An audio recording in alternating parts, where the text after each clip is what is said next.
અને હવે વાત વિશ્વકર્માની નવી ટીમ વિશે.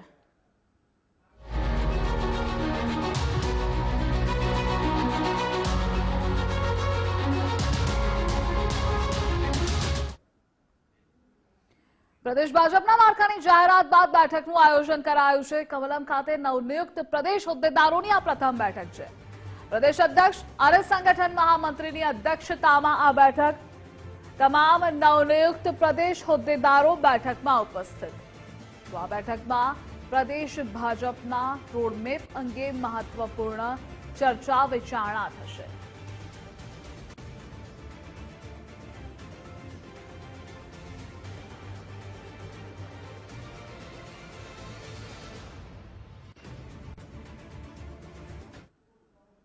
નવી સરકાર માટે કઈ રીતે તૈયારીઓ આગામી દિવસોની અંદર રોડમેપ સ્વરૂપે હશે?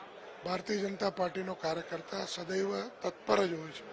જવાબદારીઓ આગળ પાછળ થતી હોય છે. બાકી કોઈ પણ હોય એ કોઈ પણ ચૂંટણી હોય, નાની હોય મોટી હોય, ચૂંટણી છે. એ ચૂંટણીની અંદર ભરપેટ લડી લેવાનું અને ભરપેટ કામ કરવાની તૈયારી ભારતીય જનતા પાર્ટીનો કાર્યકર્તા લઈને જ ચાલતો હોય છે. એ દ્રષ્ટિથી મોદી સાહેબના નેતૃત્વમાં, ભૂપેન્દ્રભાઈના નેતૃત્વમાં, આદરણીય અમિતભાઈના નેતૃત્વમાં, આદરણીય જગદીશભાઈના નેતૃત્વમાં આ ભારતીય જનતા પાર્ટી સંપૂર્ણપણે વિજયી બનશે, મને શ્રદ્ધા છે. અનિરુદ્ધભાઈ દવે મહામંત્રી પ્રદેશ ભાજપના નવનિયુક્ત થયા છે અને આજે પ્રદેશ કાર્યાલય ખાતે જે બેઠક છે તે બેઠકની અંદર ઉપસ્થિત રહેવા માટે પહોંચ્યા છે. અન્ય હોદ્દેદારો પણ આ બેઠકની અંદર પહોંચી રહ્યા છે અને કહી રહ્યા છે કે ચૂંટણી જે છે તે પ્રાથમિકતા છે અને આગામી દિવસોની અંદર એક ટીમ ભાજપ તરીકે કામગીરી કરવામાં આવશે. કેમેરામેન લાલા બરવાડ સાથે નિકુંજ જાની, ગુજરાત ફર્સ્ટ, ગાંધીનગર. નવનિયુક્ત પ્રદેશ હોદ્દેદારોની આ પ્રથમ બેઠક. પ્રદેશ અધ્યક્ષ અને સંગઠન મહામંત્રીની અધ્યક્ષતામાં બેઠક. તમામ નવનિયુક્ત પ્રદેશ હોદ્દેદારો આ બેઠક. પરંતુ હું માનું છું કે કાર્યકર્તાનું જે દાયિત્વ છે એ છેલ્લા શ્વાસ સુધી આપણી સાથે હોય છે. આ તો સમયાધીન છે. જેટલું પણ મારે જવાબદારી નિભાવવાની હશે હું ખૂબ સારી રીતે નિભાવવાનો પ્રયત્ન કરીશ. આ જવાબદારી આપવા માટે આપણા રાષ્ટ્રીય નેતૃત્વ અને પ્રદેશ નેતૃત્વનો હું ખૂબ ખૂબ આભારી છું. અને મોદી સાહેબનું જે વિકસિત ભારતનું લક્ષ્ય છે એ જ લક્ષ્યને આપણા આદરણીય મુખ્યમંત્રીશ્રી અને આદરણીય પ્રદેશ અધ્યક્ષશ્રી વિકસિત ગુજરાતથી વિકસિત ભારત બનાવવા તરફ જ્યારે આગળ વધી રહ્યા છે ત્યારે તમામ યુવાઓની ઉર્જા, ગુજરાતના તમામ યુવાઓની ઉર્જા સકારાત્મક રીતે ચેનલાઇઝ કરી અને વિકસિત ગુજરાતથી વિકસિત ભારત તરફ અમે આગળ વધી શકીએ એ માટેનો સતત પ્રયત્ન કરીશું. યુવા બ્રિગેડ ખાસ કાર્યક્રમો હોય કે આયોજન હોય કે ઇલેક્શન હોય, યુવા બ્રિગેડ પર સૌથી વધુ પાર્ટીનો દારોમદાર જે છે તે હોતો હોય છે. આ બ્રિગેડને કઈ રીતે આગળ ચલાવશો અને શું આપનું વિઝન, આપનું રોડમેપ શું? હું માનું છું કે યુવા મોરચા એ પાર્ટીની કરોડરજ્જુ છે અને અમારા પહેલાના પણ યુવા મોરચાના જેટલા પણ અધ્યક્ષીઓ છે એમણે પણ ખૂબ સારું કાર્ય કર્યું છે. એમને હું ઓબ્ઝર્વ કરતા એમની પાસેથી પણ શીખ્યો છું. એટલે મારું દાયિત્વ સંભાળ્યા બાદ અત્યાર સુધીના તમામ યુવા મોરચાના અધ્યક્ષીઓને પણ હું રૂબરૂ મળી એમની પાસેથી માર્ગદર્શન લઈ અને પાર્ટીનું કામ આગળ વધારવાનો છું એ બાબતની હું ખાતરી આપું છું. પરંતુ કાકા આપણી સાથે છે જેને ખજાનચી તરીકે, કોષાધ્યક્ષ તરીકેની જવાબદારી સોંપવામાં આવી છે. કાકા, નવી જવાબદારી. અત્યાર સુધી તો અમે તમને પ્રધાનમંત્રીનું જયારે નોમિનેશન થતું હોય ત્યારે જોતા હતા, એ જવાબદારી મહત્વની જવાબદારી હતી, પરંતુ હવે નાણામંત્રી તરીકેની પાર્ટીની જવાબદારી આપને સોંપવામાં આવી છે. કઈ રીતે? વર્ષો સુધી સુરેન્દ્ર કાકાની સાથે કામ કર્યું છે ને એમના રેલા પ્રમાણે ચાલીશું અને જવાબદારી અગત્યની એટલી જ ગંભીર છે. પરંતુ ભગત, જેને કાકુભાઈ તરીકે ઓળખવામાં આવે છે, કોષાધ્યક્ષ બનાવવામાં આવ્યા છે પ્રદેશ ભાજપની ટીમની અંદર અને તે પણ અત્યારે પહોંચ્યા છે અને કહી રહ્યા છે કે પૂર્વ કોષાધ્યક્ષ સાથે વર્ષોથી કામ કર્યું છે અને તે જ રીતે આ કામગીરી જે છે તેને આગળ વધારવામાં આવશે. કેમેરામેન લાલા બરવાડ સાથે નિકુંજ જાની, ગુજરાત ફર્સ્ટ, ગાંધીનગર.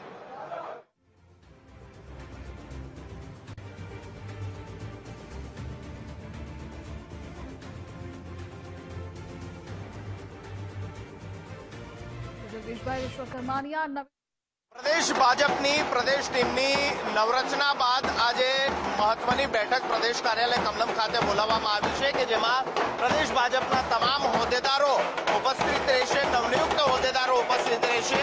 આપ અત્યારે દ્રશ્યમાં જોવો છો, મહામંત્રી જેમને બનાવવામાં આવ્યા છે તેવા પ્રશાંત કોરાટ અત્યારે પહોંચ્યા છે કમલમ ખાતે. સૌ કોઈ તેમને અભિનંદન આપી રહ્યા છે, અભિવાદન કરી રહ્યા છે. પ્રશાંત કોરાટ સાથે જ વાત કરવાનો પ્રયત્ન કરીશું. પ્રશાંતભાઈ, નવનિયુક્તિ કઈ રીતે જોઈ રહ્યા? હજુ તો આજે બેઠક છે એમાં શું જવાબદારી શું છે કાર્યક્રમ આગળ ચર્ચા થશે. યુવા મોરચાના પ્રમુખથી હવે પ્રદેશના મહામંત્રી, આ સફરને કઈ રીતે જોવો છો અને બીજેપીને હવે કઈ રીતે તમે આગળ લઈ જશો એક ટીમ તરીકે? પ્રદેશ ભારતીય જનતા પાર્ટીના મહામંત્રીની જવાબદારી દેશના યશસ્વી પ્રધાનમંત્રી શ્રી આદરણીય શ્રી નરેન્દ્રભાઈ મોદી સાહેબ, દેશના ગૃહમંત્રી અને સહકારિતા મંત્રી આદરણીય શ્રી અમિતભાઈ શાહ સાહેબ, સાથે સાથે અમારા રાષ્ટ્રીય અધ્યક્ષ આદરણીય શ્રી જેપી નડ્ડાજી, રાષ્ટ્રીય કાર્યકારી અધ્યક્ષ આદરણીય શ્રી નીતિન નવીનજી, અમારા પ્રદેશના અધ્યક્ષ આદરણીય શ્રી જગદીશભાઈ વિશ્વકર્માજી, રાજ્યના માન્ય મુખ્યમંત્રી શ્રી આદરણીય શ્રી ભૂપેન્દ્રભાઈ પટેલ સાહેબ, અમારા સંગઠન મહામંત્રી આદરણીય શ્રી રત્નાકરજી, ઉપમુખ્યમંત્રી શ્રી આદરણીય શ્રી હર્ષભાઈ શાહ સાહેબ, હર્ષભાઈ સંઘવી સાહેબ અને અમારું શીર્ષ નેતૃત્વએ મને મારી ઉપર વિશ્વાસ મૂકીને જવાબદારી સોંપી છે. ત્યારે આ જવાબદારી યુવા મોરચાના ગત 5 વર્ષના બૂથના અધ્યક્ષથી લઈને બૂથના કાર્યકર્તાથી લઈને પ્રદેશના મારી ટીમના સદસ્યો એ સૌની મહેનત અને એ મહેનતનું આ પરિણામ અને આ ફળ છે. આ જવાબદારી યુવા મોરચાના એક કાર્યકર્તાને સોંપી છે. ત્યારે આવનારા સમયમાં પણ ખૂબ પૂરી તાકાતની શક્તિથી બધા જ કાર્યકર્તાઓ કામે લાગશે. પ્રશાંતભાઈ કોરાટ પ્રદેશ મંત્રી છે, તેઓ અત્યારે પહોંચ્યા છે. બીજી તરફ પણ આપ જોશો તો હિરેન હિરપરા પહોંચ્યા છે. કિસાન મોરચાના પ્રમુખ તેમને બનાવવામાં આવ્યા છે ને તેઓ આજે કિસાન મોરચાના પ્રમુખ તરીકેનો ચાર્જ જે છે તે પણ સંભાળશે. જે પ્રદેશ કાર્યાલય કમલમ ખાતે સૌ કાર્યકર્તાની ઉપસ્થિતિમાં પહોંચ્યા છે. આજે તેઓ ચાર્જ પ્રદેશના કિસાન મોરચાના પ્રમુખ તરીકેનો સંભાળ. ગામડાઓ સુધી જશે, ખેડૂતો સુધી જશે. સૌરાષ્ટ્રમાંથી તમે બિલોંગ કરો છો અને સૌથી વધારે જો વાત કરવામાં આવે તો ખેડૂતોની અત્યારે બૂમ બરાબર ત્યાંથી જ છે. કઈ રીતે બધું મેનેજ કરશો? બૂમબરાડ કોઈ જગ્યાએથી છે નહીં. ભારતીય જનતા પાર્ટીની સરકાર, દેશના પ્રધાનમંત્રી આદરણીય નરેન્દ્રભાઈ મોદી, રાજ્યના મુખ્યમંત્રી આદરણીય ભૂપેન્દ્રભાઈ પટેલ અને ભારતીય જનતા પાર્ટીની વિચારધારા એ જન જન સુધી પહોંચી છે. છેવાડાના માણસ સુધી યોજનાઓ પહોંચી છે. ત્યારે સૌ ભારતીય જનતા પાર્ટીને પ્રેમ કરે છે અને ભારતીય જનતા પાર્ટીને હંમેશા પ્રેમ કરતા રહેશે. સ્થાનિક સ્વરાજની ચૂંટણી આવી રહી છે, ખેડૂતોને નુકસાન હતું, આ તમામ મુદ્દો અત્યારે આપ બધા જાણો છો, આપના માધ્યમથી પણ ખબર છે કે જ્યારે કમોસમી વરસાદ થયો, કમોસમી વરસાદ એટલે એક દિવસ વરસાદ આવે એને કમોસમી વરસાદ કહેવાય, પરંતુ ગયા વર્ષની અંદર 7 દિવસ સુધી વરસાદ પડ્યો અને જે ખેડૂતોને નુકસાન થયું એમની સામે રાજ્ય સરકારે ખૂબ મોટું સહાય પેકેજ આપ્યું છે. આ રાજ્યના ખેડૂતોને જ્યારે જ્યારે મુશ્કેલી ઊભી થઈ છે ત્યારે ભારતીય જનતા પાર્ટીની સરકાર એ ખેડૂતો વચ્ચે ઊભી રહી છે. કિસાન મોરચાના પ્રમુખ હિરેન હિરપરા અત્યારે અહીં પહોંચ્યા છે પ્રદેશ કાર્યાલય કમલમ ખાતે.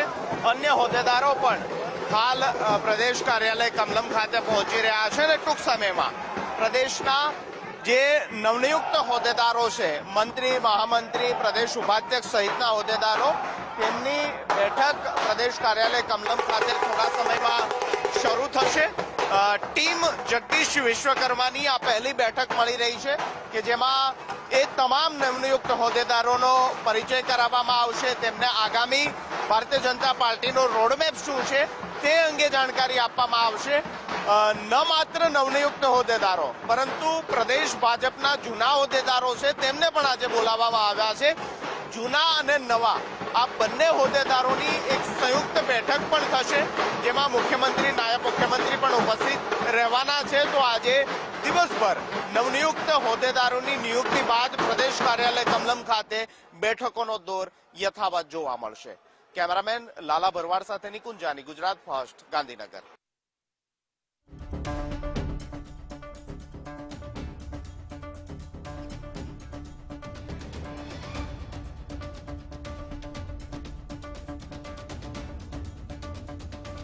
પ્રદેશ ભાજપના માળખાની જાહેરાત બાદ બેઠકનું આયોજન કમલમ ખાતે. નવનિયુક્ત પ્રદેશ હોદ્દેદારોની આ પ્રથમ બેઠક.